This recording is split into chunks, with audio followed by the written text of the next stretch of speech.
রাজধানী ঢাকায় আগের তুলনায় শীতের প্রকোপ কিছুটা কমলেও ভোরের দিকে এখনও বেশ ঠান্ডা অনুভূত হচ্ছে। মঙ্গলবার সকালে ঢাকার সর্বনিম্ন তাপমাত্রা ১৬ ডিগ্রি সেলসিয়াস রেকর্ড করা হয়েছে। তবে আবহাওয়া অধিদপ্তর জানিয়েছে, দিনের বাকিটা সময় আকাশ পরিষ্কার ও আবহাওয়া প্রধানত শুষ্ক থাকবে। বাংলাদেশ আবহাওয়া অধিদপ্তরের ঝড় সতর্কীকরণ কেন্দ্র জানিয়েছে, আজ সকাল ৭টা থেকে পরবর্তী ৬ ঘণ্টায় ঢাকা ও এর পার্শ্ববর্তী এলাকার আকাশ অস্থায়ীভাবে আংশিক মেঘাচ্ছন্ন থাকতে পারে। এ সময় আবহাওয়া শুষ্ক থাকতে পারে।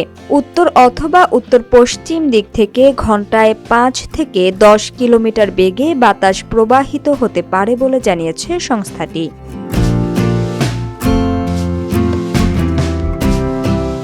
আবহাওয়া অধিদপ্তরের তথ্য মতে আজ দিনের তাপমাত্রা প্রায় অপরিবর্তিত থাকতে পারে।